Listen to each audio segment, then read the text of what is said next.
Tai gerai, turbūt galėsim pradėti, ar ne? Taip, tai labas vakaras, labai džiaugiamės, kad jungiatės šitą vėlyvą vakarą, tikėkime, jisai neprailgs, bus labai naudingas.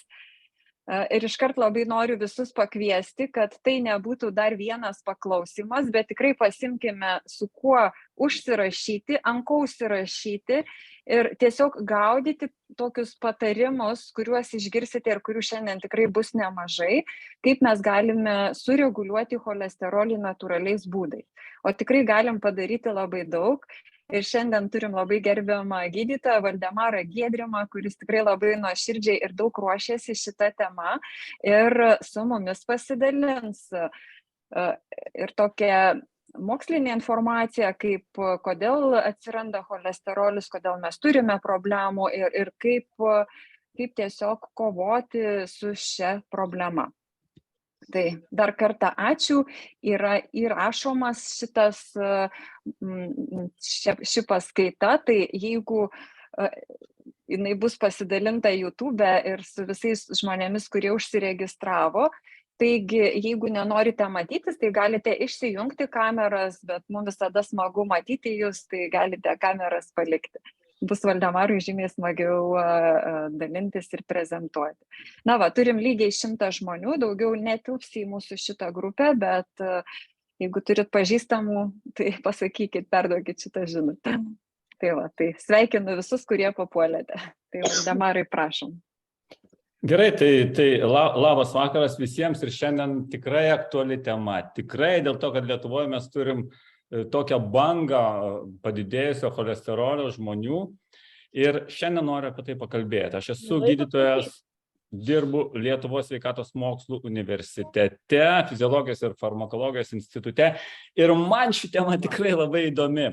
Todėl pradėsiu nuo tokios statistikos. Štai mes turime tokį grafiką, kur yra parodyta tikėtina gyvenimo trukmė Lietuvoje. Jinai yra 76 metai, jeigu mes imtume tiek vyrus, tiek moteris bendrai, tai tikėtina, kad žmonės vidutiniškai gyvena 76 metus. Bet dar yra vienas labai svarbus dalykas – sveiko gyvenimo trukmė, jinai pažymėta štai geltona spalva, ir sveiko gyvenimo trukmė yra 58 metai. Reiškia, mes sveikai gyvenam iki 58 metų, o paskui visą tą 18 metų tenka mums lopyti savo sveikatą, ieškoti kažkokių vaistų, keliauti pas gydytojus ir negalim gyventi pilnaverčio gyvenimo. Tai nėra labai teisinga ir tai nėra labai gerai. Kita vertus, jeigu kalbėtume apie moteris atskirai, tai jų sveiko gyvenimo trukmė yra ilgesnė, 59 metai, ir gyvenimo trukmė ilgesnė, jau 81 metai. Tačiau jos turi 22 metus tokio laiko, kad galėtų eiti pas gydytojus ir tvarkyti savo sveikatą. Tai matot, nėra labai gerai ir norėtųsi, kad žmogus iš tikrųjų galėtų sveikai gyventi žymiai ilgiau, o ne tuos 57 metus. Turbūt mes ir eisim link sveikatos, bet pirmiausia pabandykim įsiaiškinti, jeigu jau kalbam apie cholesterolį, tai kas yra tas cholesterolis? Esam tikrai girdėję ne vieną kartą. Cholesterolis, blogai, gerai, yra daug įvairiausių dalykų. Aš klausimą jums turiu. Tai gerai ar blogai tas cholesterolis? Galit įsijungti mikrofoną, atsakyti, galit parašyti, kaip jums patogiau. Kaip galvojat, gerai, blogai? Yra atsakymų. Jeigu normos ribose, tai manau, cholesterolis tikrai gerai. Aha. Jeigu viršė, tai nėra gerai. Nėra gerai.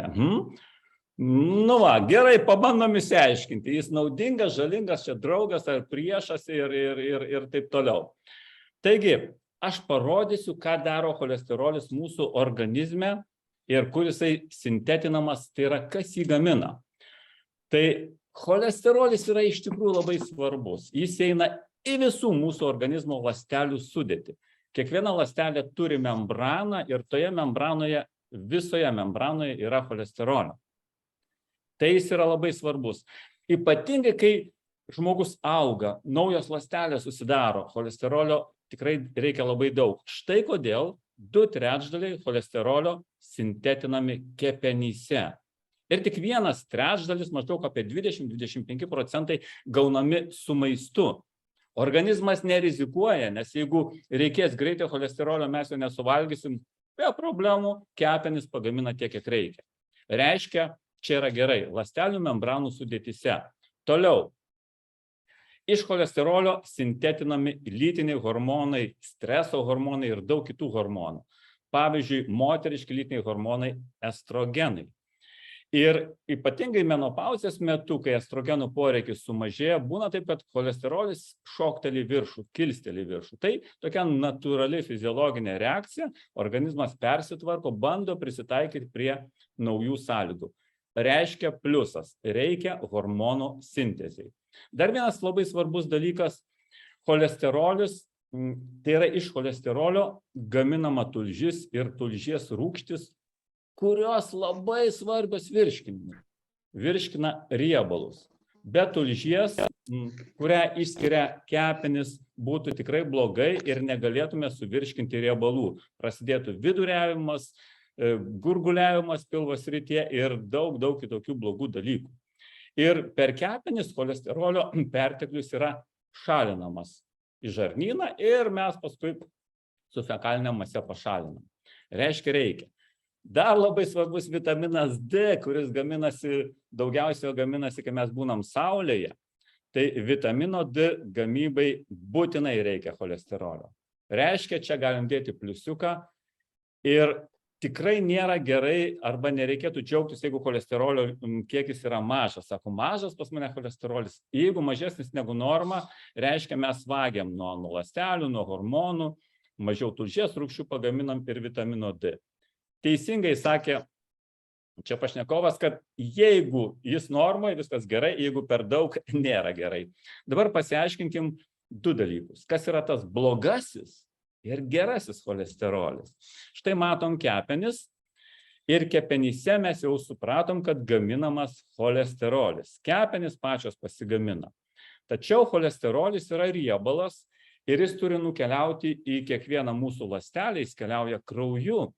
Ir kadangi tai yra riebalas, jisai netirpsta, jo nunešti kraujas negali, todėl cholesterolis jungiasi su baltymais mūsų organizmo ir tada mes turim taip vadinamus lipoproteinus. Jūs girdėjote tą pavadinimą. Tai yra mažo tankio lipoproteinai, štai kur aš rodau dabar, ir mes jį vienu žodžiu vadinam bloguoju cholesteroliu. Jo užduotis iš kepenų cholesterolį, ten, kuris gaminamas, nešti į kraują ir į visas organizmo ląsteles, ten, kur jo reikia. Ir labai blogai, kai to blogo cholesterolio yra per daug. Tada jisai kaupiasi kraujagyslėse, suformuoja štai tokias aterosklerotinės plokšteles, siaurina kraujagyslių spindį ir mes turim aterosklerozę. Ir kuo jinai labiau išreikšta, tuo problemų turim daugiau su kraujotaka. Tačiau, jeigu pas mus viskas gerai, mes turim ir gerai cholesterolį arba didelio tankio lipoproteinus ir jų užduotis yra imti iš kraujotakos tą cholesterolį, kurį paliko blogasis cholesterolis ir atgal nešti į kepenis, kuris vėl būna perdirbamas arba pašalinamas su tulžies rūgštimis ir taip reguliuojamas cholesterolis. Reiškia, tarp jų turi būti pusiausvyra.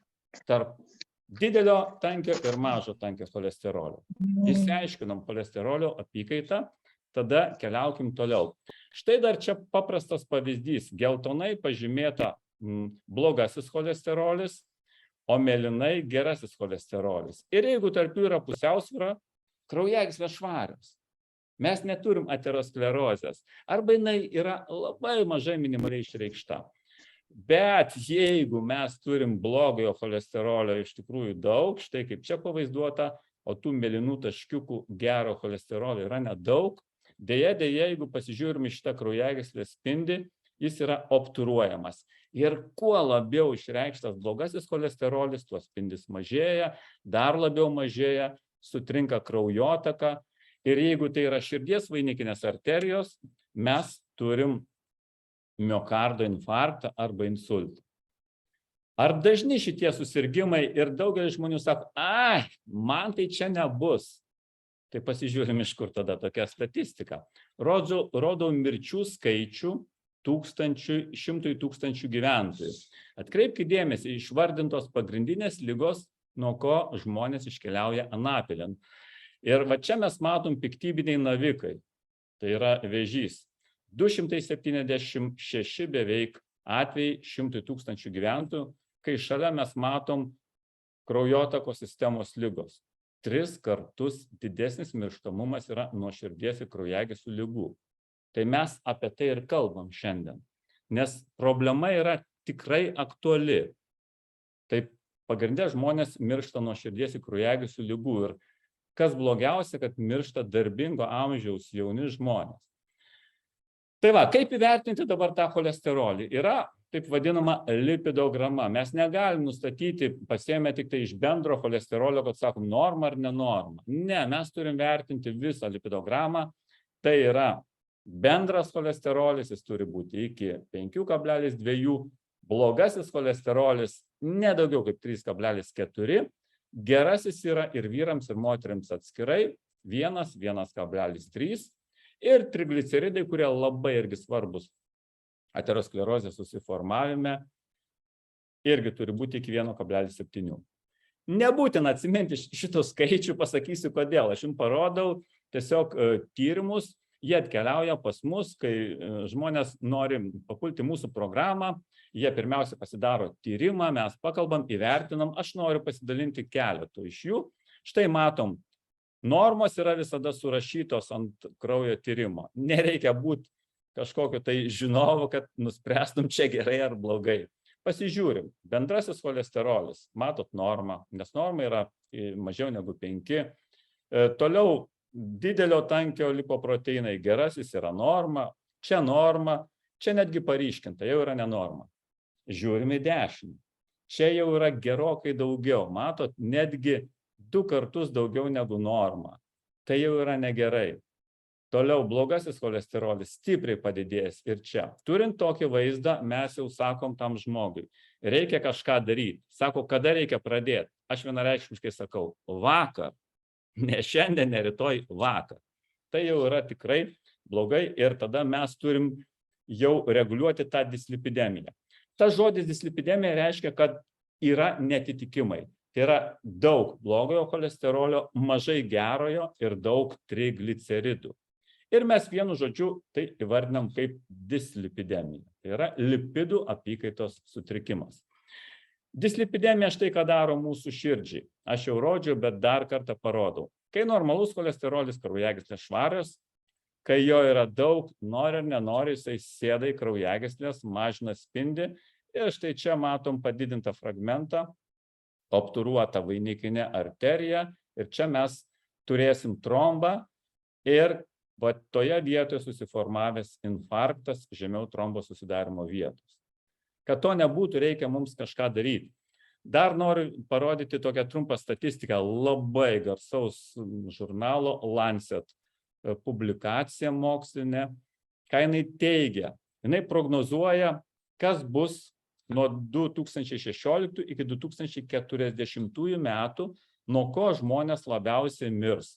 Išanalizavus 250 susirgymų, iš 195 šalių turim informaciją. Pabandom įsiaiškinti. Kuo ilgesnis šitas brūkšnys, tuo tikimybė sirgti arba mirti nuo šitų ligų didesnė. Žiūrim, kas yra pirmoje vietoje.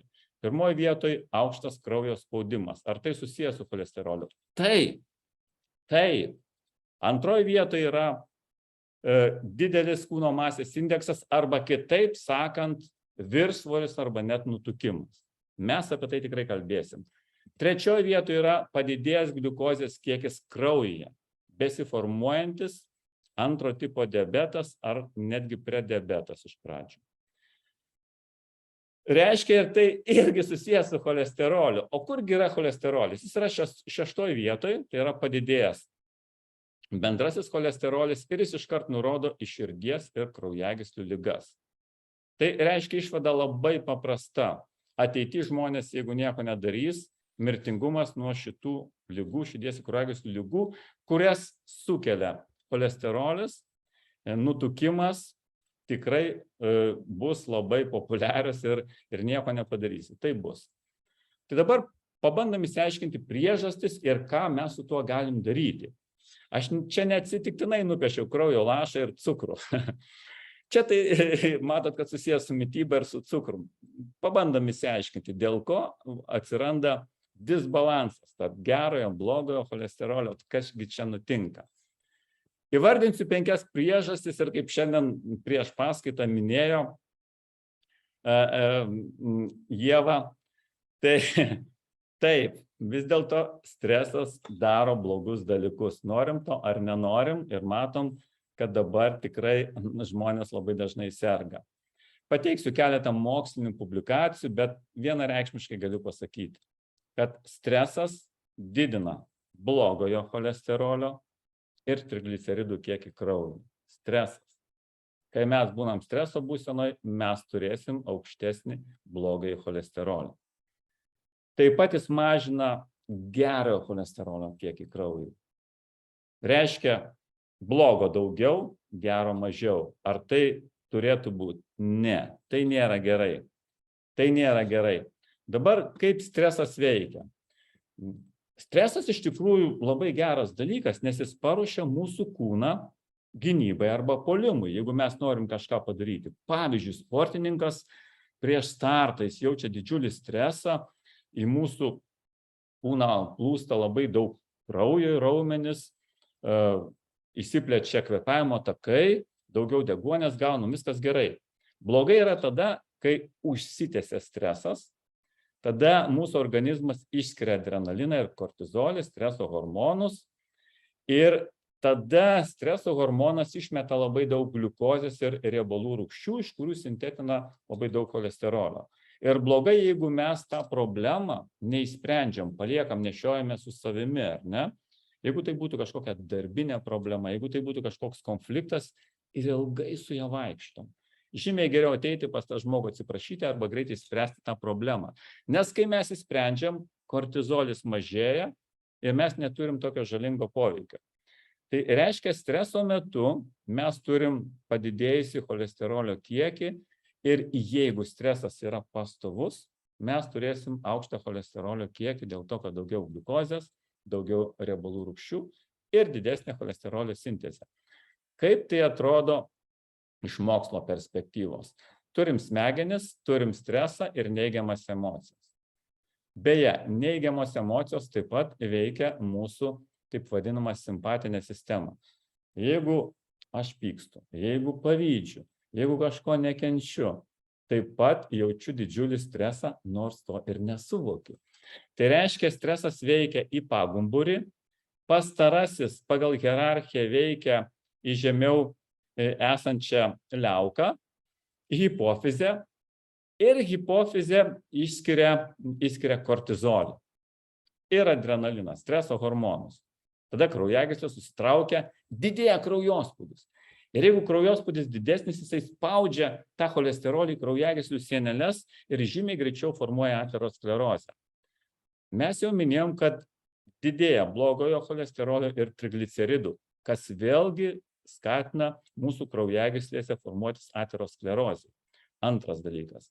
Dar vienas dalykas, mes tikrai labai daug kalbėsim apie insulino rezistenciją. Labai padidėja insulinas streso metu, nes daugiau išsiskiria adrenalino, daugiau išsiskiria gliukozės ir insulinas automatiškai padidėja. Jeigu padidėja insulinas, mes daugiau sukaupiam ir riebalų. Insulino padidėjimas visada siejamas su nutukimu. Šitie dalykai yra susiję. Visi šie 4 faktoriai didina aterosklerozės riziką ir mes turim štai tokį mechanizmą. Taip, įsiaiškinu šitą dalyką, daugelis žmonių galvoja, gal būtų geriau vis dėlto nestresuoti arba į kiekvieną situaciją žiūrėti visiškai paprasčiau. Kaip įspręsti šitą problemą streso? Žinot, aš neatsakysiu. Kodėl? Nes tų situacijų yra labai įvairių ir kiekvienai situacijai yra savas sprendimas. Bet man kažkaip atėjo šiandien galva viena mintis. Aš turėčiau galbūt pergyventi dėl tų dalykų, kuriuos galiu pakeisti. Jeigu galiu pakeisti, imu ir keičiu. O jeigu negaliu pakeisti, tai iš vis nereikia dėl to net pergyventi. Pavyzdžiui, lyja lietus šiandien, ar galiu pakeisti? Ne. Jeigu man nepatinka, gal galiu tada išvažiuoti ten, kur nelyja. Tai čia toksai paprastas pamąstymas, bet man atrodo, iš tikrųjų labai svarbu suprasti, kad stresas mums vis dėlto didina cholesterolį ir didina aterosklerozės riziką. Antras dalykas, kuris iš tikrųjų labai svarbus ir aš jam noriu skirti daugiau dėmesio. Pilvinis nutukimas arba moksliškai jis vadinamas, bet jūs irgi esat girdėję, visceralinis nutukimas, reiškia riebalai kaupiasi ant vidaus organų. Ir tai nėra geras dalykas. Pabandykime įsiaiškinti, kad mes suprastumėm.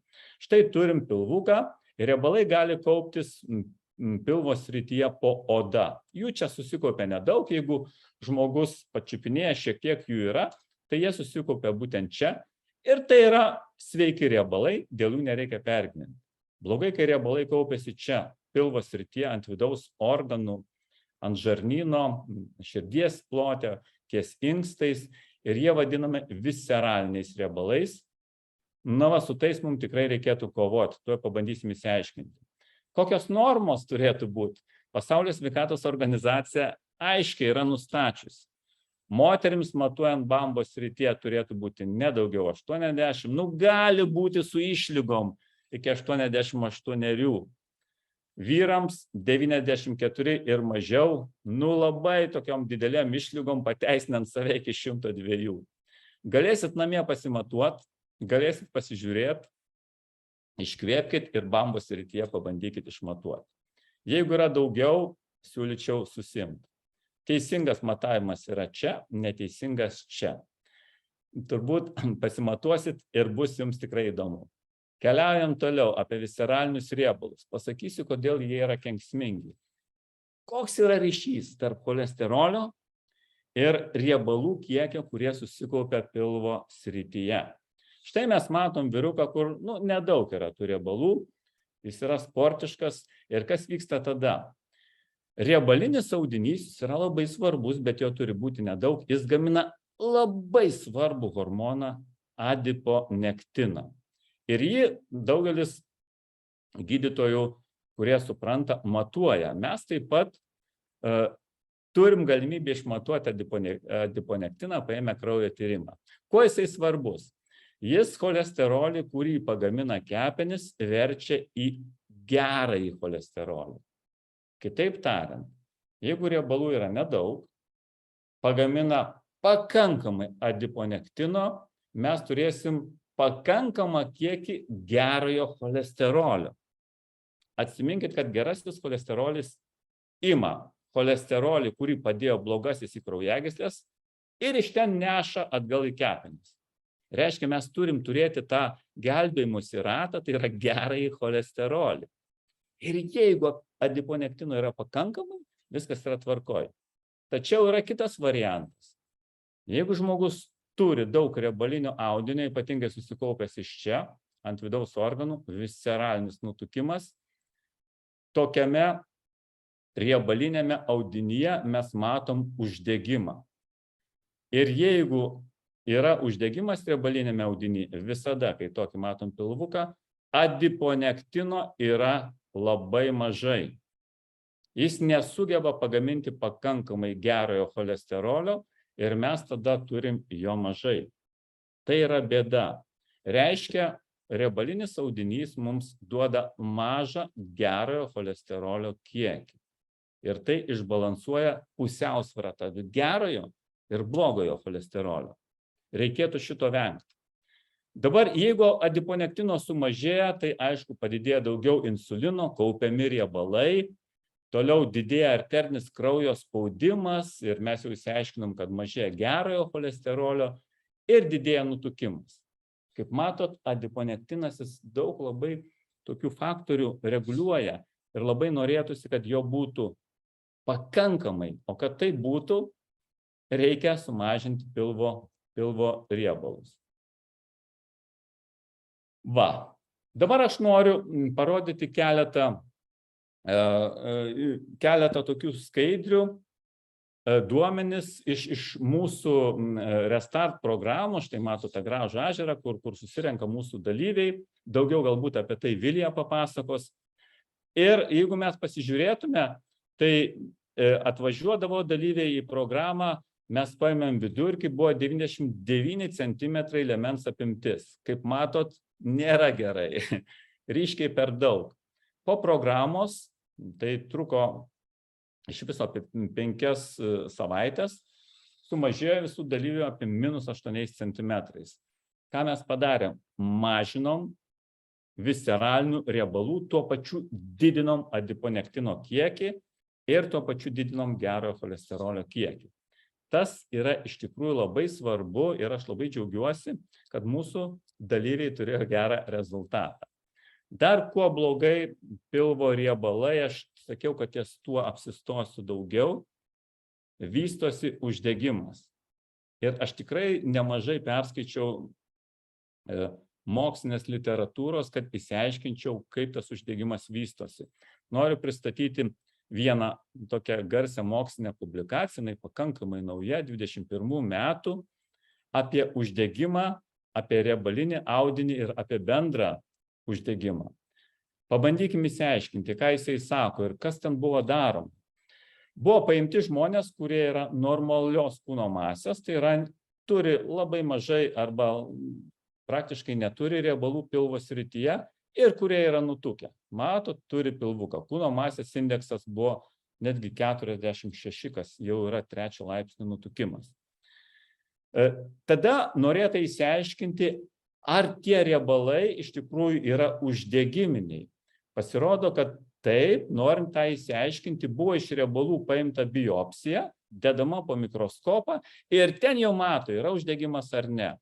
Taip pat norėta išsiaiškinti, ar tas uždegimas yra tik tai riebalų vietoje, ar apima visą organizmą. Todėl buvo žiūrima, kaip reaguoja raumenys, iš raumenų buvo paimta biopsija tiek šitiem žmonėm. Ir taip pat kraujyje ieškota uždegimo mediatorių, kraujo uždegimo citokinų. Juos galima surasti atlikus kraujo tyrimą. Kokie gauti rezultatai, kas buvo rasta? Kad nutukusiems žmonėms padidėjo uždegimas riebalinėme audinyje, tas buvo aišku iš biopsijos, nes yra labai daug imuninių ląstelių, kurios tenai tarpsta ir tai rodo į uždegimą. Bet svarbiausia buvo tai, kad šitiem žmonėm vystosi ir viso kūno, arba taip vadinamas sisteminis uždegimas. Riebalų susikaupimas pilvo srityje mums duoda visą uždegimą, tame tarpe ir kraujagyslės. Tuomet labai greitai vystosi lėtinės ligos, jų yra begalės ir netgi autoimuninės ligos. Tai nėra gerai. Tai nėra gerai. Toliau didėja insulino kiekis ir insulinas tampa atsparus. Dėl to auga svoris ir jį sunku numesti. Toliau sumažėja raumenų oksidacinis pajėgumas. Ką tai reiškia? Kadangi uždegimas vystosi ir raumenyse, raumenys negali pagaminti tiek energijos, kiek reikia žmogui. Žmogus jaučia nuovargį, greitai pavargsta, skauda galvą, mažėja jo oksidacinis pajėgumas raumenyse. Taip pat didėja blogojo cholesterolio, ką mes jau kalbėjom, dėl uždegimo, trigliceridų ir mažėja gerojo cholesterolio. Vystosi aterosklerozė ir širdies kraujagyslių ligos. Labai aiškiai šitas mokslinis straipsnis išanalizavęs labai nemažai tyriamųjų nustatė, kad jeigu mes esam čia, turėsim štai tokią situaciją. Ar norim, kad ji būtų? Ko gero, ne. Dabar kaip spręsti šią problemą? Kaip iš tikrųjų tuos riebalus ištirpdyti? Nes daugelis žmonių ateina pas mus, paskambina, rašo klausimą, Valdemarai, kaip čia ką padaryti? Ir mes bandom aiškintis. Noriu labai aiškiai iškomunikuoti, kad tikrai suprastumėt. Štai turim tą pilvuką su visceraliniu nutukimu. Štai turim čia. Čia yra mūsų kūno riebalai. Reikia kažką daryti, kad šitie riebalai būtų deginami. Mes esam tobulai sukurti ir organizmas, jeigu tik duodam jam geras sąlygas, ima riebalus pirmiausia iš ten, kurie padėti nesveikai, į nesveiką vietą. Tai jis pirmiausia, jeigu tik turi geras sąlygas, degina čia. kokių sąlygų reikia. Du labai svarbus dalykai. Pirmas – badavimas, antras – fizinis aktyvumas. Specialiai badavimą pažymėjau didesniam raidėm, dėl to, kad jis efektyviau veikia negu fizinis aktyvumas. Ir tikrai nemažai mokslo publikacijų sako. Kas vyksta badavimo metu? Organizmas negauna maisto, negauna gliukozės, tada pradeda ieškoti iš kur. Va čia, ką mes matom, yra didžiulės gliukozės atsargos ir didžiulės atsargos energijos, kurią organizmas ir pradeda imti badavimo metu. Jis šitos riebalus verčia, jeigu taip žiūrėti biochemiškai, į riebiąsias rūgštis, jos papuola į kepenis ir iš jų pagamina labai gerą ekologišką kurą ketonus. Ketonai mažina uždegimą smegenyse, smegenys puikiai gali naudoti ketonus, širdis puikiai naudoja ketonus, inkstai ir raumenis. Reiškia, kūno masė mažėja sveikai riebalų sąskaita ir visi organai būna pamaitinti, mažinant uždegimą, nes degant ketonams išsiskiria mažai laisvųjų radikalų, gliukozė daug duoda laisvųjų radikalų. Mes mažinam uždegimą, tuo pačiu mažinam pilvinį nutukimą. Ar tai gerai? Tai, turbūt labai gerai, ne tai, kad gerai. Tačiau reikia į save įsileisti badavimą. Dabar labai aiškiai noriu iškomunikuoti ypatingai mamoms, kurios turės mažų vaikučių, arba mamos čia yra, pasakysit savo dukrom, ką reikėtų daryti. Per pirmasias 2 dienas po gimimo mamos piene nėra laktozės, tai yra nėra gliukozės. Nėra. Pirmasias 2 dienas. Ir šitas pienas yra labai svarbus. Kodėl? Tame piene yra daug riebalų ir daug baltymų. Kadangi nėra pieno, tai organizmas tokioj mityboje pagamina labai daug ketonų. Nėra gliukozės, tada pagamina ketonus iš tų riebalų.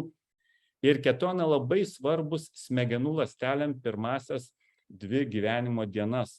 Tada smegenų ląstelės stipriai auga, formuojasi ir labai svarbu per tas 2 dienas duoti mamos pieną, bet ne mišinuką, kuriame tikėtina, kad bus laktozės. Tai mes esam tobulai sukurti ir pats organizmas jau žino, ko mums reikia. Dar kartą pasakau, mielos mamos, pirmasias dienas maitinkite savo pienuku ir džiaukitės savo džalomis, kad jūs smegenys vystosi labai gerai. Dar vienas aiškus nurodymas, kad ketonai yra labai sveika. Štai rodau vieną šlapimo tyrimą. Ir mes pastebim, kad šlapime randame ketonų, ko neturėtų būti normaliom sąlygom.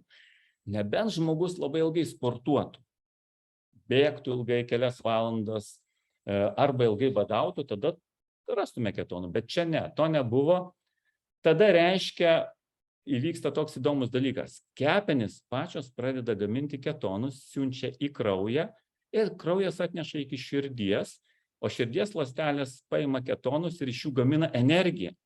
Tai yra gera energija, geras švarus kuras ketonai, dėl to, kad padidintų širdies taip vadinamą kontraktilinę funkciją arba padidintų širdies susitraukimo dažnį. Tas dažnai būna stebimas žmonėm, kurie turi beprasidedantį širdies nepakankamumą ir taip atsitiktinai radus ketonų galim įtarti, kad yra problemos su širdim ir atkreipti tai dėmesį. Reiškia, mūsų organizmas pats pasigamina gerą švarų kurą tada, kada jo reikia. Tai rodo, kad ketonai yra labai reikalingas dalykas. Toliau, kaip ketonai reguliuoja mūsų gliukozę ir kaip jie reguliuoja cholesterolį.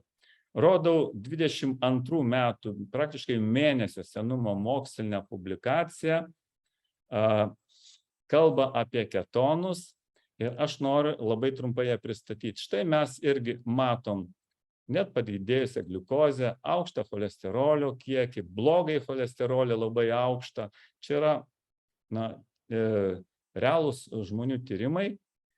Ir vienareikšmiškai šitas straipsnis komunikuoja, kad ketonai, kurie susidaro badavimo metu, labai ilgo sportavimo metu, jie mažina blogojo cholesterolio, gliukozės kiekį kraujyje ir padidina gerojo cholesterolio kiekį kraujyje. Tai yra vienareikšmiškai labai svarbu, kad mes tikrai įsileistumėm tuos ketonus į savo organizmą, nebijotumėm to. Šitas straipsnis taip pat man labai patiko, 21 metų publikacija, man labai patiko jo pavadinimas, negaliu jo nepacituoti, nuo priešo iki draugo ar netgi angelo sargo. Labai gražus toksai straipsnis ir kalba taip pat apie ketonus. Vienareikšmiškai sako tą patį, kad jeigu mes badaujam, turim trumpesnius badavimo periodus, ilgesnius, tai ketonai mažina bendro cholesterolio, blogojo cholesterolio, trigliceridų kiekį ir tai yra labai svarbu. Vėlgi grįžtam į mūsų programą, kur mūsų dalyviai badavimo metu, kai jie negauna maisto, matom mes čia gliukozę ir jinai gliukozė ima staiga mažėti. Sumažėjus gliukozėje organizmas pradeda deginti riebalus ir pradeda gaminti ketonus. Čia yra gliukozė, čia yra ketonai. Normaliom sąlygom riebalai nėra deginami ir jeigu mes visą laiką valgom, pastoviai užkandžiaujam, mes neturėsim riebalų deginimo, neturėsim gero švaraus kuro ketonų. Dėmesio. Žmonės, kurie valgo pastoviai, daug, dažnai neturi šitos privilegijos, ketonai negaminami. Organizmas nesivargina, jis naudoja gliukozę, kuri ilgainiui gali sukelti uždegimą. Taigi, matom, po 2 badavimo parų ketonų kiekis padidėjo ganėtinai stipriai. Piką mes pasiekėm 5 badavimo parą ir čia žmonės jau kaip gavo valgyti, gliukozė šokteli į viršų, ketonai krinta žemyn. Bet to užteko, kad tai būtų iš tikrųjų labai stipri pagalba mūsų sveikatai, tiek mažinant pilvo nutukimą, tiek gerinant sveikatą, apie ką aš čia ir kalbėjau. Tai iš tikrųjų yra labai svarbu. Tai dar kartą priminsiu, kad badaujant ilgesnį laiką mes turim riebalinio audinio skaidymą, ketonų padidėjimą, o ketonai yra geras, švarus kuras mūsų visoms organizmo ląstelėms, o svarbiausia smegenim, raumenim, inkstam ir visoms mūsų organizmo ląstelėms. Labai toks yra geras dalykas protarpinis badavimas, pasakysiu kodėl. Šio badavimo metu išsiskiria labai nedidelis kiekis ketonų, daugiau negu 0,5 milimolio litre, labai nedidelė koncentracija, bet štai labai įdomi mokslinė publikacija, kuri rodo didžiulę naudą, ką daro ketonai, kurių yra labai nedaug ir kurie išsiskiria protarpinio badavimo metu. Pirmas, tai dalykas noriu atkreipti dėmesį, čia rodoma kraujagyslių vidinės sienelės ląstelės, endotelis, ir jis yra atstatomas štai šitų ketonų, kurie papuola į kraują badavimo metu. Ir mes turim tokį kaip ir gydytoją ląstelių mūsų kraujagyslių iš vidaus, kai ketonų susidaro nedaug. Mažinam oksidacinį stresą, tai yra mažinam laisvų radikalų kiekį. Padidinam energiją mūsų mitochondrijose. Jau mes ir kalbėjom, mažinam uždegimą, atstatom širdies ląsteles, mažinam arterinį kraujo spaudimą. Jau nekalbu apie svorio mažinimą, ką dalyviai iš karto pažymi, kad važiuoja į programą arba šiaip kitur tą daro. Mažinam gliukozės kiekį ir lipidų kiekį, apie ką mes kalbėjom, cholesterolį. Tai va, daug įvairiausių naudų, mokslinė publikacija irgi nauja, labai norėjau su jumis pasidalinti ir parodyti šitą naudą protarpinio badavimo ir labai nedidelio ketonų kiekio, kurie daro didelį dalyką. Dar viena labai stipri tokia publikacija apie insulino rezistenciją, aš pabandysiu ją pristatyti. Ir mes kalbam apie insulino padidėjimą, kuris taip pat yra labai žalingas. Pabandysiu paaiškinti, kas tai yra ta insulino rezistencija, kad jūs suprastumėte. Ir štai čia mes matom aparatėlį, kuris matuoja gliukozę ir visiškai teisingai. Mes turim reikalų su padidėjusia gliukozė, turim reikalų su padidėjusiu insulinu. Pabandysiu paaiškinti atsparumą insulinui arba insulino rezistenciją. Kada tas būna? Štai žmogus, kuris valgo labai daug greitų angliavandenių ir jų valgo daug, dažnai užkandžiauja, praeina valandais vėl valgo, dažnai pastovis būna tokiam valgyme, ar ne? Tada jis į kraują išmeta, atsiprašau labai, jis išmeta daug gliukozės. Jeigu yra daug gliukozės, kasa iš karto reaguoja ir gamina insuliną. Nes insulinas yra raktas, kuris atrakina ląstelę ir gliukozę suleidžia į vidų. Tai reiškia, insulinas reikalingas tam, kad gliukozė patektų ląstelių vidų ir iš tos gliukozės būtų gaminama energija. Tačiau jeigu jis valgo daug ir dažnai insulino didėja. Jeigu tik tai insulino kiekis ilgai laikosi padidėjęs, ląstelės ima nebereaguoti į padidėjus insuliną, neatsako į jį ir gliukozė plaukioja aplinkui, nepatenka ląsteles, mes turim gliukozės padidėjimą. Ir dar vienas labai svarbus dalykas. Jeigu kasa išskiria daug insulino, jis būna pastoviai aukštas, riebalai yra kaupiami. Jie nedeginami. Aukštas insulinas, riebalų kaupimas. Ir mes turim svorio padidėjimą, žmogus nori valgyti, pastoviai alkanas, nori saldumynų ir vėl valgo ir sukasi tas užburtas ratas. Reiškia, insulino rezistencija yra tokia būklė, kai didelis insulino kiekis neatsako, netidaro ląstelių ir mes turim tą būklę vadinamą insulino rezistenciją. Kaip tai atrodytų ląstelėje, noriu pasidalinti mokslinę publikaciją. Atsiprašau už tas visas schemas, aš pabandysiu jas paaiškinti, bet labai norėčiau, kad mes visi suprastumėm ir mums būtų aiškiau. Čia yra mūsų ląstelė, čia yra sienelė ir va čia yra tas insulino receptorius, insulinas veikia kaip raktas. Jeigu yra norma, atkeliavęs insulinas padirgina šitą receptoriuką, tada atidaro štai šitas dureles ir gliukozė laisvai patenka į vidų.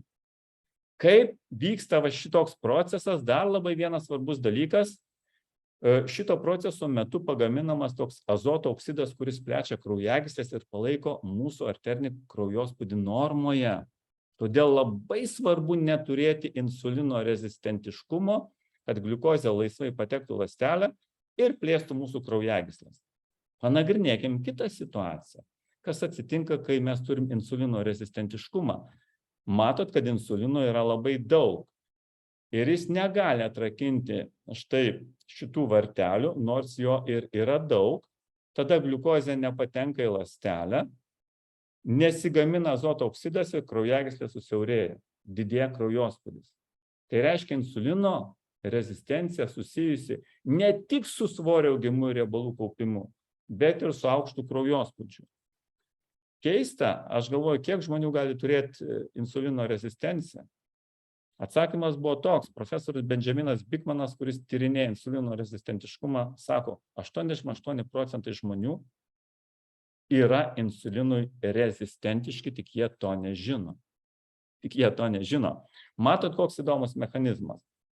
Tai reiškia, insulino rezistentiškumas, kai insulinas neveikia, jo yra labai daug, yra svorio augimas, riebalų kaupimas, gliukozės padidėjimas kraujyje ir arterinio kraujo spaudimo padidėjimas. Reiškia, mes turim mažinti insulino rezistenciją. Mažinti. Dar vienas yra labai svarbus dalykas, galiu parodyti, kodėl mes nenustatom insulino rezistentiškumo arba gydytojai nebūna tokie budrūs. Štai keletas dalykų parodysiu. Čia yra gliukozės kiekis, čia yra insulino kiekis. Jie yra labai susiję. Šita mėlyna linija rodo gliukozės normą. Kol čia viskas yra gerai. Tačiau jeigu mes valgom daug, dažnai užkandžiaujam labai, dažnai valgom daug angliavandenių, insulino kiekis padidėja ir gliukozės kiekis va čia būna normalus padidėjusio insulino sąskaita. Kasa kaip išprotėjusi gamina insuliną ir tada jinai kažkuriuo metu pavargsta, insulino kiekis pradeda kristi žemyn ir va čia mes turim insulino rezistenciją, nes insulinas yra labai aukštas. Kai kasa nepajėgia gaminti, insulino kiekis pradeda mažėti ir gliukozė tada šauna į viršų ir mes tada turim čia prie diabetą. Pamatuojam gliukozę 6-7, tai dar nėra diabetas, bet tai yra labai pavojinga būklė, nes po to jau seka antro tipo diabetas su didžiuliu gliukozės padidėjimu. Kodėl gydytojai nenustato? Jūs man pasakykit, ką pirmiausia matuoja? Matuoja gliukozę, sako, gliukozė pas jūs normali. bet insulinas būna stipriai išaugęs ir gliukozės norma yra tik padidėjusi insulino sąskaita. Ir kai mes turim va čia padidėjusį insuliną, turim stiprų riebalų kaupimą ir pilvo srityje mes turim didžiulį riebalą, jo numest nepavyksta.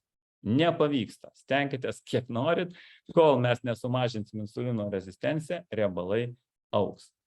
Tai nėra geras dalykas. Tai yra didžiulė problema. Nupiešiu, kaip atrodo žmogus, gal jūs rasit vieną kitą simptomą.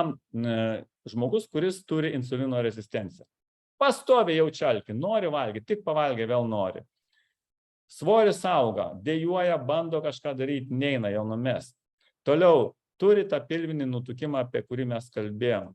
Minėjau, sunkiai numeta svorį, dažnai nori valgyti saldumynų, ką tik pavalgęs vėl nori ypatingai saldaus maisto, turi dažną nuovargį, antroji dienos pusė jau pavargsta, toks smegenų rūkas, sako, sunku galvoti, aš jau pavargau. Toliau nuovargis po valgio, sako, noriu pagulėti. Ir dar būna vyrų sumoteriškėjimas, moterų suvyriškėjimas.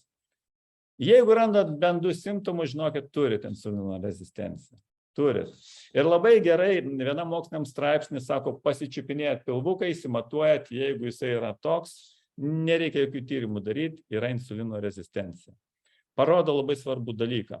Kas vyksta insulino rezistencijos metu? Nutukimas. Auga pilvo riebalai, didėja gliukozė, didėja arterinis kraujo spaudimas, didėja blogasis cholesterolis, mažėja gerasis. Turim labai blogą dalyką, kepenų suriebėjimą, apie kurį aš dar pakalbėsiu, būtinai. Ir turim uždegimą. Ką aš ir sakiau, taip pat turim širdies ir kraujagyslių ligas ir daug įvairiausių kitų dalykų. Štai ką sako 19 metų mokslinė publikacija, išanalizavusi daug žmonių, kurie turi aukštą insuliną ir insulino rezistentiškumą. Daug įvairiausių dalykų čia surašyta, kurie tikrai nėra geri. Toliau žiūrim.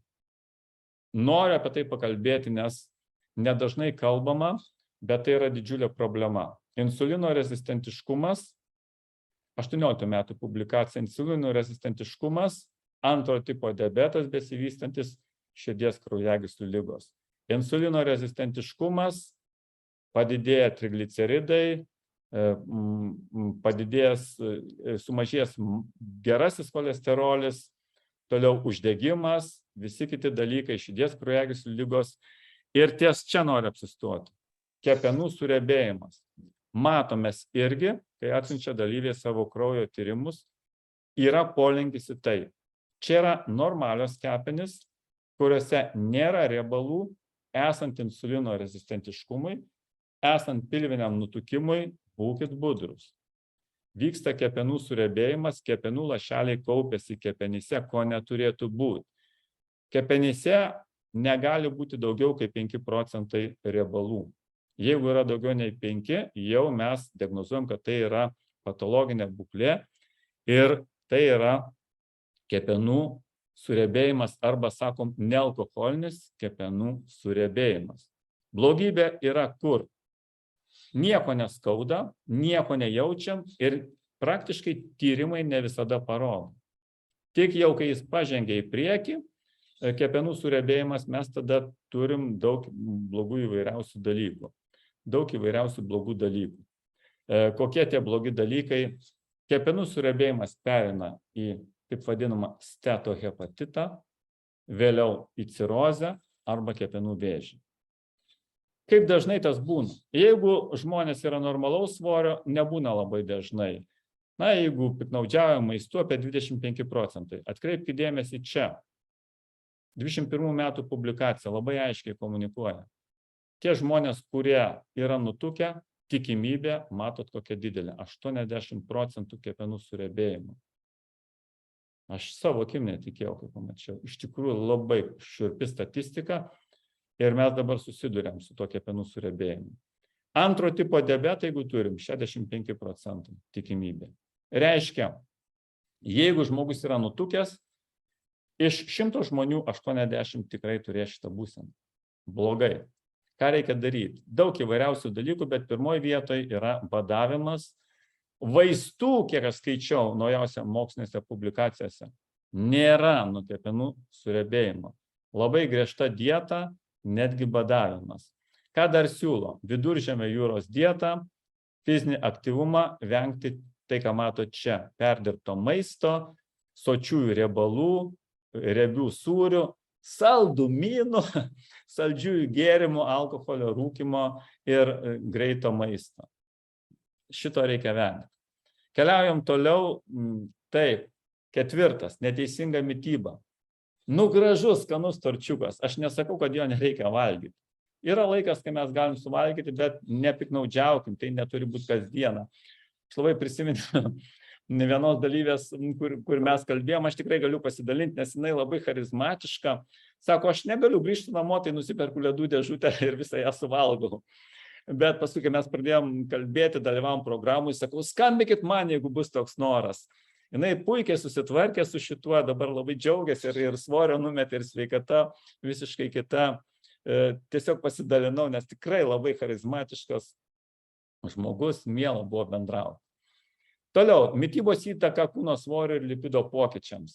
Pažiūrėkim, kaip mūsų mityba įtakoja mūsų cholesterolio kiekį. 15 metų publikacija, bet ne apie žmones.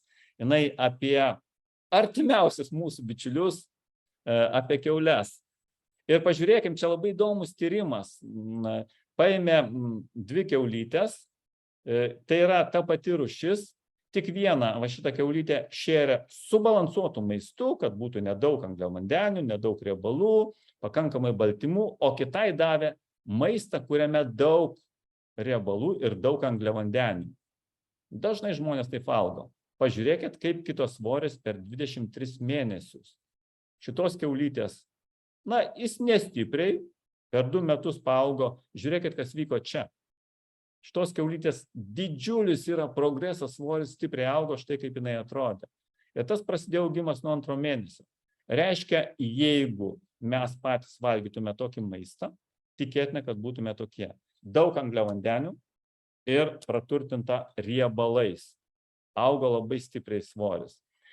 Pasižiūrėkim, ką rodė kraujo tyrimai. Šitos kiaulytės svoris buvo 140 kg, kaip šitos tik 51. Iš tos pačios vados, tos pačios, tik skirtingas maistas. Pažiūrėkim, ką rodo tyrimai. Svoris čia 3 kartus didesnis. Insulino kiekis, apie ką mes kalbame, insulino rezistencija, čia 5 kartus didesnis. Mes turime insulino rezistenciją. Toliau, bendrasis cholesterolis 3 kartus aukštesnis. Toliau mes turim blogai cholesterolį 2 kartus aukštesnį, trigliceridų 4 kartus daugiau. Štai ką mums duoda mityba. Gerai, mes kalbėjom apie gyvūnėlius ir dabar labai dar tik trumpai parodau, kaip keitėsi insulinas. Čia tos kiaulytės, kuri buvo normaliai maitinama, čia nenormaliai. Matot, kaip staigiai šoko insulinas ir apie 12 mėnesį dar didžiulis šuolis įvyko. Reiškia, organizmas dar metus galėjo kompensuoti. Paskui ne. Įsivystė insulino rezistencija ir mes turim labai padidėjus insuliną, apie ką mes ir kalbėjom. Blogasis cholesterolis. Čia ta normali kiaulytė, o čia ta, kuri valgė labai daug, gausiai, daug angliavandenių riebalų. Matot, koks didžiulis skirtumas. Su žmonėmis. Labai įdomi mokslinė publikacija 19 metų. Pažiūrim, 2 žmonės. Valgo vienas žmogus daugiau nei 6 kartus per dieną, reiškia daug angliavandenių valgo, daug riebaus maisto, nėra badavimo periodų. Ką mes turim? Insulino didžiulę rezistenciją, daug cholesterolio, viso organizmo uždegimą, didžiulį alkį dėl insulino rezistencijos, įsikraipo žarnyno mikrobiota, atsiranda putimai, blogi virškinimai ir žmogus blogai miega, sutrinka cirkadinis ritmas.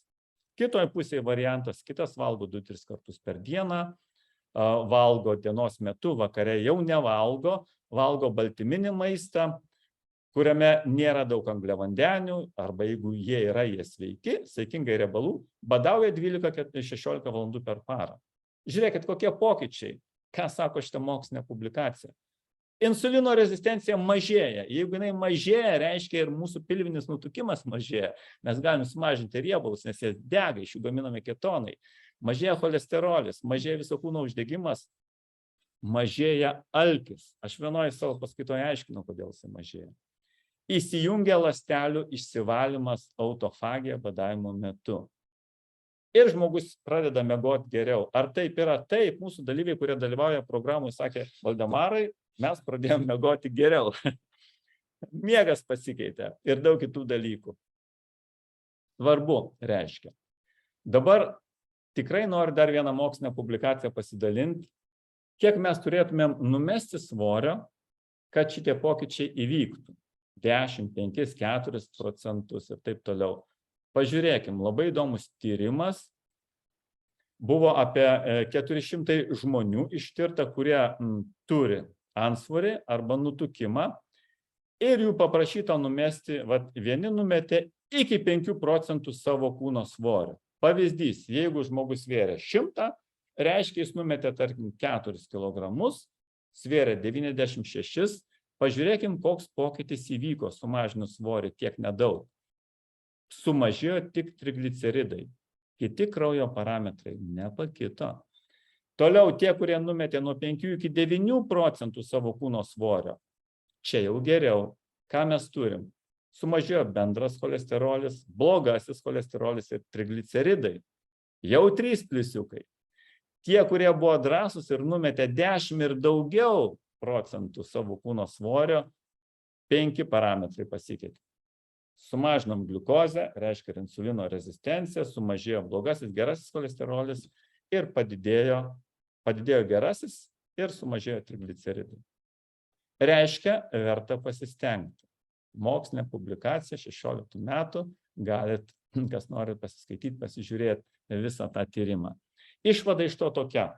Jeigu norim pagerinti savo cholesterolį, sumažinti blogai, pagerinti gerai, turim numesti šiek tiek daugiau negu 10% kūno svorio arba netgi 10. Tai yra labai svarbu. Ir dar kas svarbu, numetus didesnį tą svorį, virš 10% sumažėja ir sistolinis bei diastolinis kraujospūdis ir šitie parametrai išsilaiko ilgai, nes po 3 metų vėl buvo stebimi tie žmonės ir pamatė, kad tie, kurie numeta 10 ir daugiau procentų savo kūno svorio, išsilaiko šitie parametrai ganėtinai ilgai. Tai yra labai svarbu. Grįžtu vėl į Restart programą ir kiekgi mūsų dalyviai numetė per 5 savaitės procentaliai, galit pasižiūrėti. Mes turėjom tikrai labai gerą rezultatą, buvo 5 žmonės išdalyvavusių, kurie sumažino 10 ir daugiau procentų, labai geras rezultatas. Kiti papuolė į tą ribą nuo 5 iki 9%. Mažiau nei 5% nebuvo nei vieno. Tai yra labai geras ir geras rezultatas ir aš labai džiaugiuosi dėl visų šitų žmonių, kurie pasiryžo tokiai avantūrai, kaip aš sakau, bet iš tikrųjų pagerino savo sveikatą labai stipriai. Ką valgyti ir ko vengti labai trumpai, galėsit nusifotografuoti, panagrinėti. Jeigu yra daug blogojo cholesterolio, rekomenduojama sumažinti arba išvis nevartoti transriebalų. Ir valgyti mažiau gyvulinės kilmės riebalų. Tai labai padeda sumažinti cholesterolį. Reiškia, mes turėtumėm, kas yra tie transriebalai, paskaitykit ant etikečių. Hidrinti riebalai, iš dalies hidrinti riebalai ir daug kitų dalykų. Vartoti maistinės skaidulas, raudonosius ryžius, pataria mokslininkai, kad mes sumažintume cholesterolio kiekį. Jeigu norim sumažinti trigliceridus, mažinti kūno svorį vienareikšmiškai ir išimti iš savo maisto raciono alkoholį, nes jisai labai didina trigliceridų kiekį. Ir mitas yra, kad sako, ai, Petras, tai gerai, jis ten daug, jo kraujagyslės švarios. Mitas. Tie žmonės, kurie vartoja daug alkoholio, turi aukštą trigliceridų kiekį ir turi didesnę riziką sirgti širdies kraujagyslių ligomis. Omega-3 riebiosios rūgštys, aš labai trumpai parodau, nenoriu jūsų ilgiau jau laikyti. Omega-3 riebiosios rūgštys labai svarbios mūsų mityboje, nes jų organizmas negamina, jas turi gauti su maistu. Tai yra žuvų taukai ir viskas, kas susiję su žuvimi, Tai yra ir tunas, otas, ir silkė, ir menkės, ir gali būti linų sėmenų aliejus, sojų aliejus, grikiai, riešutai, sėklos, kanapės ir taip toliau. Vartokite šitos produktus, labai svarbu, kad per dieną suvartotumėte, jeigu tai yra žuvų taukai, mažiausiai 2 gramus, daugiausiai 4. Jeigu mažiau, mes neturėsim tokio efekto, kokį norim.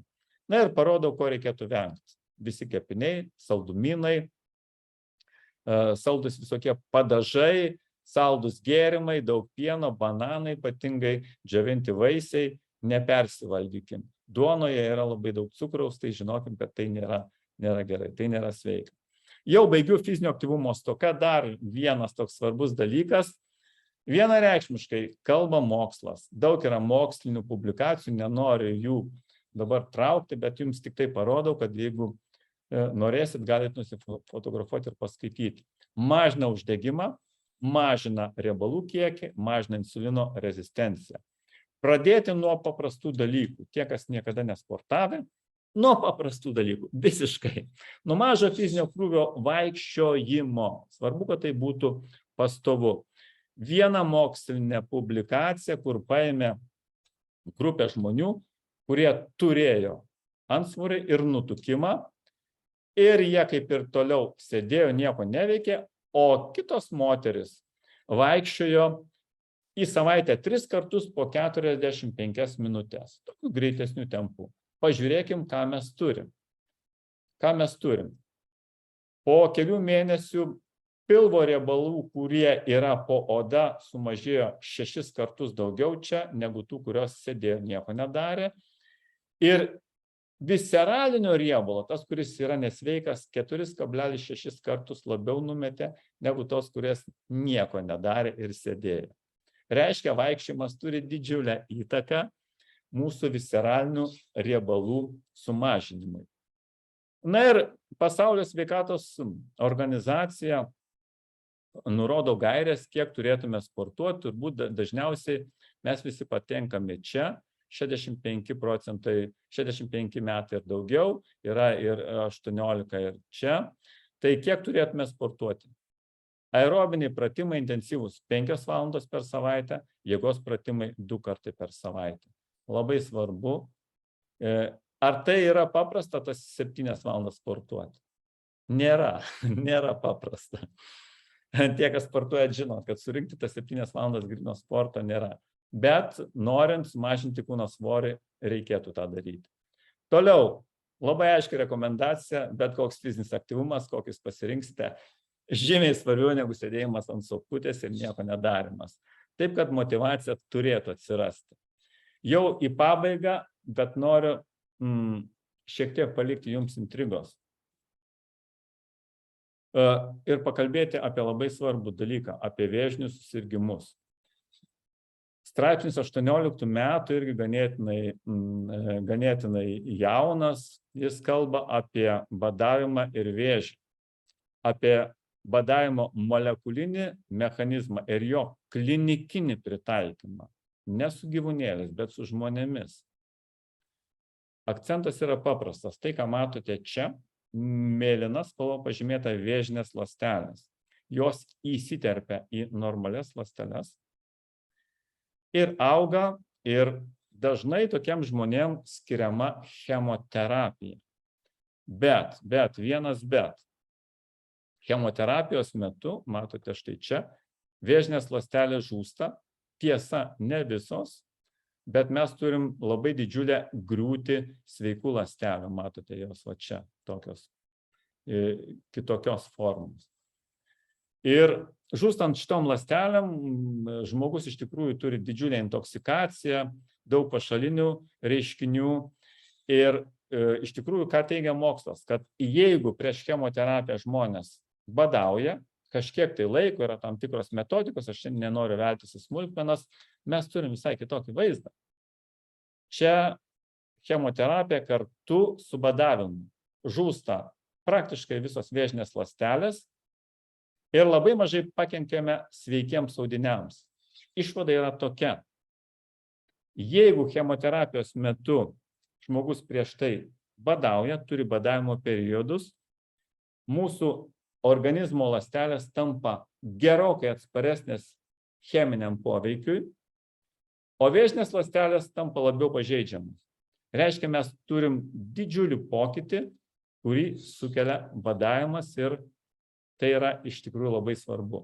Ir apie tai aš žadu pakalbėti sekančiam savo seminare, o jeigu norėsit surasti informaciją, ieškokit Naujystės LT puslapyje, kada bus šitie mokymai.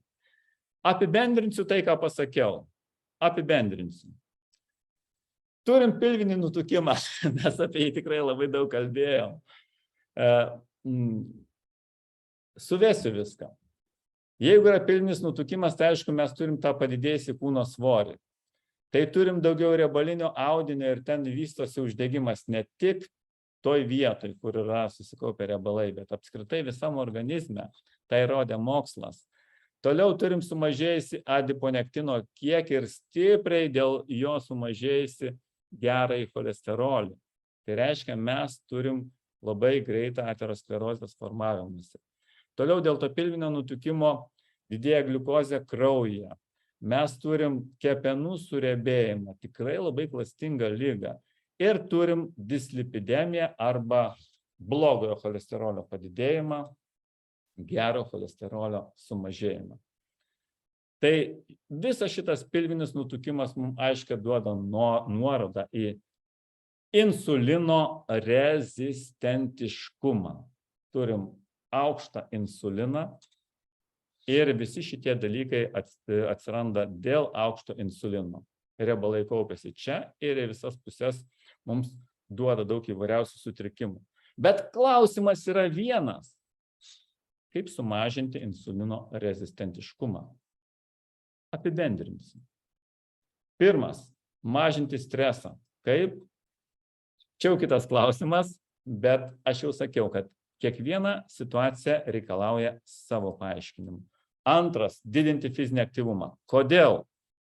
Fizinio aktyvumo metu raumenys naudoja daug gliukozės, dėl to gliukozė yra sunaudojama, sudeginama, insulinas yra žymiai mažesnis ir mes mažiname insulino rezistentiškumą. Dar vienas dalykas - mitybos higiena. Valgykim 2-3 kartus per dieną, neužkandžiaukim, sumažinsim insulino kiekį, mažinsim insulino rezistentiškumą, pilvinį nutukimą ir visą kitą, ką aš čia rodau. Na ir svarbiausia turbūt yra čia. Badavimas. Vienareikšmiškai galiu pasakyti, kad tai yra auksinis standartas ir numeris 1. Badaujant mes stipriai mažinam insulino rezistentiškumą ir mažinam visą šitą, ką aš čia rodau. Tai jeigu jums yra daug įvairiausių minčių arba klausimų, galėsiu atsakyti, kiek leis mano žinios. Bet dar noriu pasakyti, kad kiekvienas mes esam visiškai unikalus. Ir gerai, kad mes esam skirtingi. Jeigu kas yra ne taip, nieko neperginkit, nebijokit, žinokit, kad daug dalykų galim pakeisti, tik tai reikia savo pasakyti, taip, aš noriu keistis ir turėti galbūt kažką kitaip, negu iki tol buvo. Tai noriu jums labai nuoširdžiai palinkėti, kad jūs būtumėt sveiki, pozityvūs, gerai nusiteikę, kad dalintumėtės tomis žiniomis su kitais ir neštumėt gėrį kitiems. Ačiū jums labai, atsiprašau, kad aš labai ilgai šiandien jūs užlaikiau. Tai tiek šiandien mano pranešime. Tai ačiū Valdemarai ir yra keletas klausimų. Aš dar paskui labai trumpai pristatysiu, kokiu programų yra, kur tiesiog galima ateiti ir pasisveikatinti.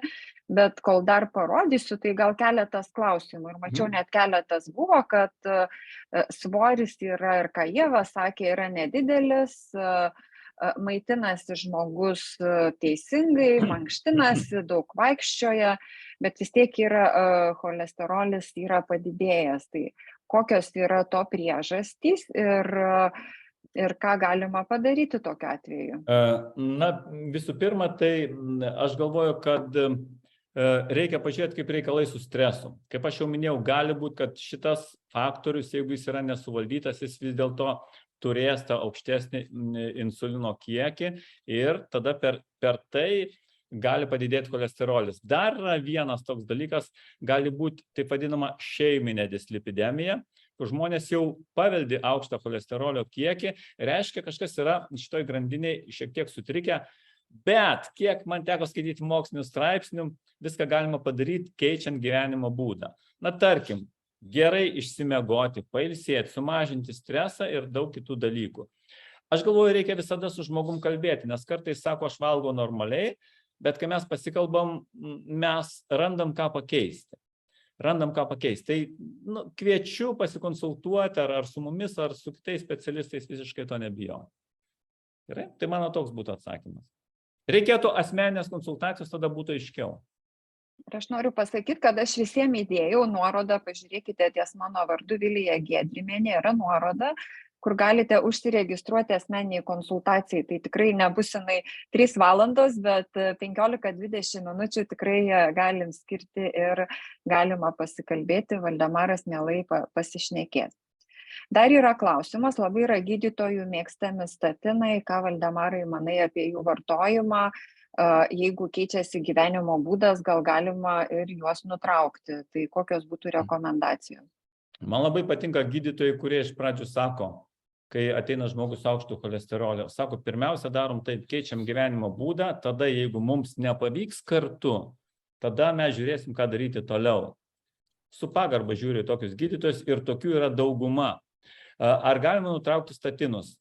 Iš esmės, jeigu keičiam gyvenimo būdą, žiūrim, kaip reaguoja mūsų cholesterolis, galima. Tik tą daryti reikėtų pasitarus su jūsų gydytoju, jam pasakius apie tai ir tą daryti palaipsniui, ne iš karto nutraukti statinų vartojimą. Daug yra straipsnių apie statinus, aš dabar tiesiog yra ir pliusų, ir minusų, turbūt neturėčiau laiko viską sudėlioti, bet pirmiausiai reikia keisti gyvenimo būdą, apie tai, ką aš kalbėjau, išbandyti tuos 4 banginius, ant kurių mes laikom visą insulino rezistenciją ir aukštą cholesterolį. Aš nuo to pradėčiau. Ačiū. O kaip su maisto papildais? Galbūt galim išgerti maisto papildų, kitų piliulių ir nereikės nei badauti, nei mitybos koreguoti ir susireguliuos. Kaip aš norėčiau, kad tai būtų. Duokit man tą maisto papildą. Aišku, jie kažkiek padeda, jie yra priedas, bet aš žinau vieną dalyką. Maisto papildai tikrai yra geras labai dalykas, kai jie yra sukoreguoti, bet pirmiausia, mums gal reikia tą organizmą išvalyti, savo ląsteles, autofagiją, kažkiek laiko pabadauti, išsivalyti, tada tie maisto papildai visai veikia kitaip. Aišku, reikia žiūrėti, derinti, ką gerti, kiek gerti ir taip toliau. Nesu žinomas labai maisto papildų ir kad kažką galėčiau labai rekomenduoti. Nesu, tikrai prisipažinsiu, bet neradau moksliniuose straipsniuose panacėjos, kad maisto papildas galėtų iš esmės pakeisti. Visi vaikščiotume su žemais cholesteroliais. Deja, taip nėra. Kiek lemia cholesterolio tas padidėjimas, kiek lemia paveldimumas? Tai irgi buvo klausimas. Ir jeigu paveldėta, ar galima išsigydyti, tiesiog sumažinti cholesterolį? Taip, galima, stipriai pakeitus gyvenimo būdą. Žmogus fiziškai aktyvus, mažai valgo sočiųjų riebalų, gauna iš savęs cholesterolį. Bet aš noriu labai aiškiai pasakyti, ką skaičiau keliuose moksliniuose straipsniuose. Yra vienas bet. Jeigu žmogus yra normalaus svorio, neturi viršsvorio arba nedaug dienų nutukimo, tai tada tą cholesterolį, kurį mes suvalgom, organizmas pasisavina, bet tuo pačiu kepenys sumažina to endogeninio cholesterolio gamybą iš vidaus. Taip yra, jeigu svoris normalus. Jeigu žmogus turi didelį svorį, reiškia, kad jeigu jis ir suvalgo cholesterolio, kepenys jau tai nereaguoja, gamina tiek, kiek jom reikia ir visiškai nepaiso, ką žmogus valgo, jos pačios gamina ir dažniausiai gamina per daug. Reiškia, turėdami antsvorį mes prarandame galimybę reguliuoti su maistu patenkantį cholesterolį. Tai nėra gerai. Va čia yra labai svarbus dalykas. Ką sako mokslas. Tai galima. Keičiam fizinį aktyvumą, toliau pabadavimo periodai labai gerai. Toliau gliukozę sumažinti, greitųjų angliavandenių ir aišku labai svarbu poilsis ir stresas, jo sumažinimas. Galima, tikrai. Tai nėra nuosprendis visam gyvenimui. Daug ką galima pakeisti. Dar vienas klausimas, esu kraujo donorė, ar tai turi įtakos cholesteroliui? Ne, neturi. Labai sveikinus, daro tikrai labai gerą, gražų darbą ir tai neturi įtakos cholesteroliui. Niekaip nesusijęs su to. Gerai. Dar kokių klausimų? Aš daugiau nematau. Rašo gydytojas, tik siūlo vaistus cholesterolio mažinimui, priežasties neieško. Sakė, paveldėjau. Tai va. Tai tiek turbūt. Jo, tai ačiū labai, Valdemarai. Jeigu dar turit klausimų, tai tikrai prašom dar parašykit, dar turime keletą minučių. Ir per sekančias keletą minučių, tikrai labai ilgai neužtruksiu, labai noriu pristatyti vieną programą, kurią mes pradėjom vasarą ir kuri tikrai gali būti labai labai puiki vieta ateiti ir tiesiog apie tą, ką Valdemaras kalbėjo, persižiūrėti, susireguliuoti tą mitybos higieną, išmokti pabadauti protarpinio badavimo ilgesnio ir sužinoti, kaip stresą mažinti ir tokį ilgesnį pabadavimą išbandyti praktiškai, kas, ką gydytojas kalbėjo, tikrai yra labai labai sveika. Tai programa vadinasi Restart, taigi nesvarbu, kiek jau laiko turite cholesterolį, kokį svorį turite, ar ilgesnį, ar didesnį, ar mažesnį, ar jau esate praradę viltį, ar dar vis jos turite, tai tikrai labai kviečiam perkrauti tą savo kūną, mąstymą ir prisijungti į mūsų programą. Jau daugiau negu 50 žmonių dabar dalyvauja ar praėjo šitą programą ir tikrai matom, kaip Valdemaras truputį dalinosi labai puikius rezultatus. Tai ko galima tikėtis iš šitos programos, tai yra sveikatinimo pirmiausia, svorio mažinimo programa, tai atjauninsime savo kūną, taip pat sumažinsime svorį ir išmoksime kartu sveikai gyventi, taip kad tie pokyčiai ir svorio mažinimo, ir būtent kraujo rodiklių pagerinimo nebūtų tokie vieną kartą, kai padarau kažkokią dietą, laikausi trumpalaikiai, bet tikrai, kad išmoktumėm gyventi taip, kad laikytumėm tą gerą sveikatą ir galėtumėm kokybiškai gyventi dar ilgai. Programą veda mūsų gydytojas, kur skaitė paskaitą Valdemaras ir aš taip pat kuruoju. Taip pat mes turime puikią komandą, endobiogenikos gydytoją, profesorius Kurvydas, mitybos specialistė irgi Jurga Stefenson, turime kineziterapeutės. Tai labai puikiai yra komanda, viskas yra pagrįsta mokslu, tai ką jūs šiandien girdėjote ir visos rekomendacijos yra labai naudingos mūsų sveikatai. Programa trunka 2 mėnesius ar netgi truputį ilgiau, žiūrint, kada prisijungiate ir kas joje vyksta. Tai pirmiausia vyksta edukacija, yra 10 mokymų, mes ruošiamės maždaug mėnesį laiko ir yra įvairūs mokymai, labai panašiai, ką jūs šiandien girdėjote, įvairiomis temomis. Nuo to, kas vyksta mūsų kūne, iki to, ką dėtis į lėkštę, kaip mažinti stresą, kaip teisingai judėti. Ir kulminacija yra 5 dienų atsisakymas maisto. Tai 5 dienas mes geriame vandenį, tiesiog leidžiame savo kūnui pailsėti, sustoti ir išmokstame, kaip tą daryti. Ir svarbiausia, ką Valdemaras šiandien minėjo, tai 5 dienų ir protarpinio badavimo, kurio tikrai labai teisingai išmokstam, kaip daryti, mažiname insulino rezistentiškumą. O kaip kalbėjome, šiandien insulino rezistentiškumas yra didelė rykštė daugumai ligų. Taigi į programą įeina 5 dienų toks pabadavimas, maisto atsisakymas vandeniu. Taip pat tikrai labai daug sužinosite, kaip minėjau, ne tik apie savo kūną, apie savo ląsteles, bet peržiūrėsite savo įpročius, tai, ką darome teisingai, tai, ką reikėtų ar neteisingai ir tai, ką reikėtų pakoreguoti. Taip pat programos metu yra toks laikas, kai irgi daugiau pajudame ir yra sustojimo laikas. Taigi labai trumpai, ką programos metu galima tikėti, sumažinsime svorį ir jūs matėte, dalyviai numetė nuo 5 iki daugiau negu 10% savo kūno masės, tai vidurkis apie 7,7 kilogramo po 14 dalyvių skaičiavom, tai tikrai yra labai geras rezultatas per 2 mėnesius ir kas svarbiausia, kad badaujant, kaip minėjom, valosi ląstelės, tai tikrai atjauniname savo ląsteles ir kūną, atitoliname ligas ir išmokstame sveikai gyventi. Tai šių metų yra likę nedaug, bet vis dėlto dar daugiau negu mėnesis, turim beveik 1,5 mėnesio ir turime dar vieną šiais metais programą, į kurią, jeigu norite, tai yra, sakyčiau, šiandien, rytoj paskutinės dienos, kai galite jungtis.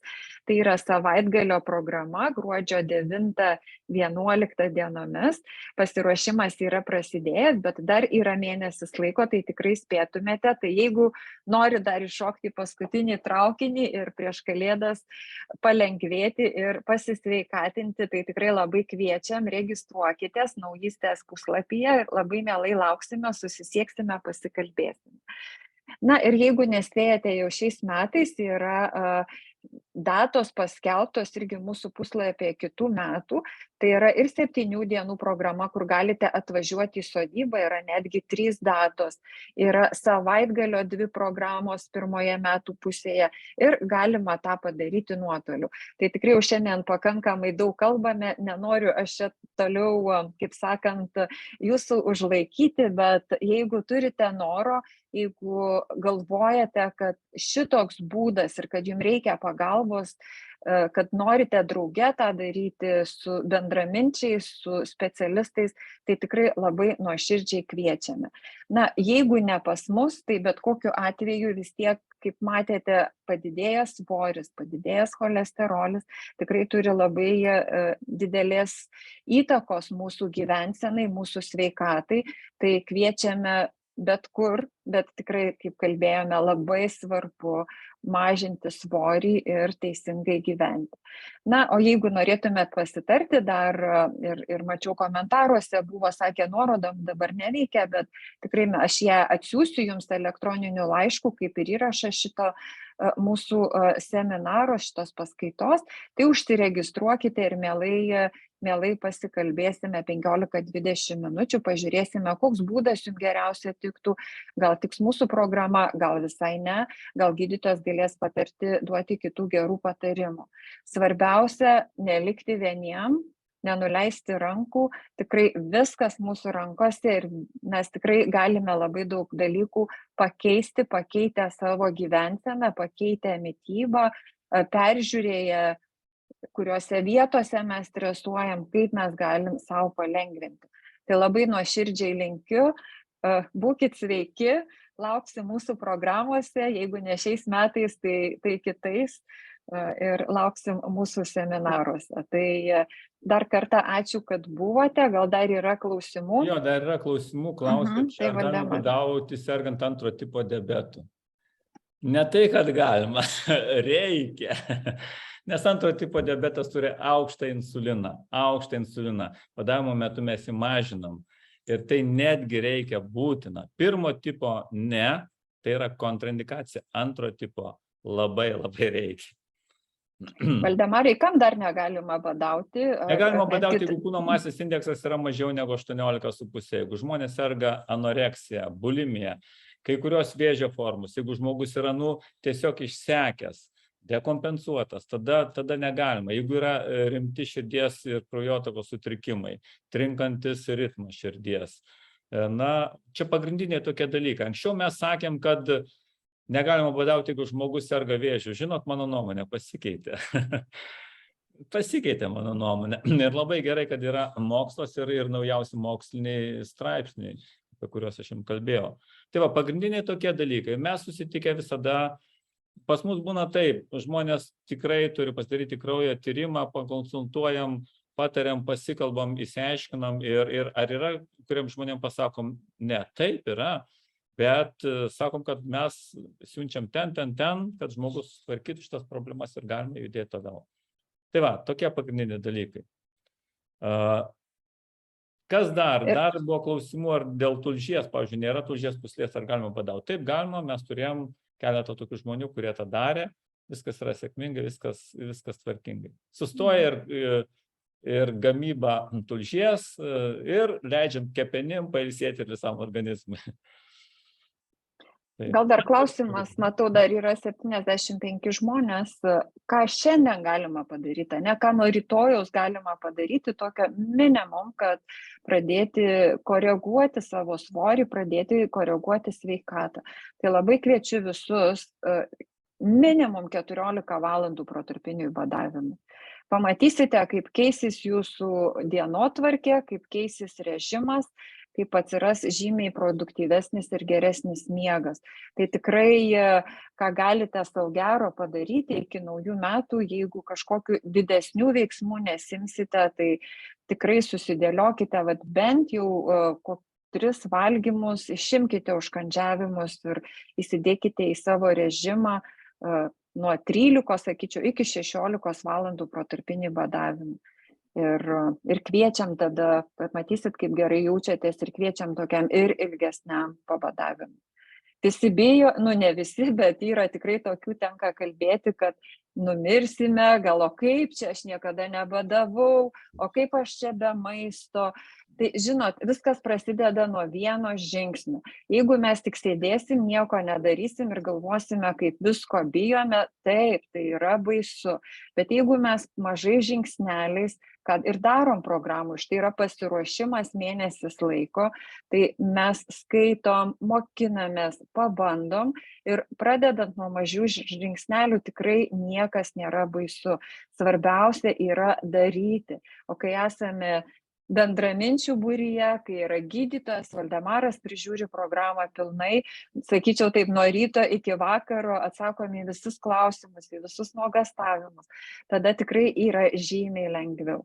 Tai jeigu bijote, tai tuo labiau kviečiame, ateikit, patirkit šitą iššūkį, šitą kitaip sveikatinimosi būdą, ateikit patirti kartu. Jo, nes daugelis žmonių, kurie ateina pas mus į programą, svarbu sumažinti svorį. Mes su Vilija žiūrim kitaip, mes žiūrim į sveikatą ir žiūrim pro tą padidinimą į stiklą. Tai mums svarbiausia yra sveikata, bet labai yra įdomus dalykai, kai sveikata gerėja, mažėja ir kūno svoris. Ir tada žmonės sako, wow, nesitikėjau, kad taip yra. Tai va, daug labai gerų dalykų matom ir džiaugiamės matydami tos žmonės besišypsančius, pasikeitusias jų mintis ir mums tai tikrai labai, labai miela ir pats didžiausias atpildas. Labai miela. Tai va. Dar klausimų? Dar buvo turit vienas kažkokių klausimas, kaip išeiti iš badavimo, tai jeigu jūs taikote tą 14-16 valandų, tai viskas įprastai, valgome paskui pusryčius, kada jau ten ateina laikas. Jeigu badaujame daugiau negu 2-3 dienas, tai yra specialus išėjimas iš badavimo, reikia labai mažai žingsneliais, reikia labai daryti tai atsargiai. Mes programoje irgi duodame specialią dietą ir tikrai tai yra vienas toks iš svarbiausių dalykų, tas išėjimas iš badavimo, nes galim tikrai labai savo pakenkti ir visiškai nereikia savo kenkti. Tai va, tai turbūt tiek, ačiū visiems prisijungusiems, būkit sveiki ir kada nors vis tiek susimatysim. Ačiū Jums labai. Ir labai tikiuosi ir paskatinkit Valdemarą, kad tikrai būtų paskaita apie insuliną, apie vėžį ir kaip mažinti visas šitas baises ligas.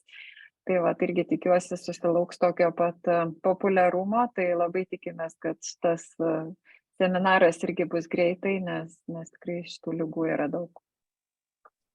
Tai ką, sėkmės, gražaus vakaro, geros sveikatos ir lauksim jūsų kituose mūsų seminaruose ir pas mus programui. Sudie. Sudie.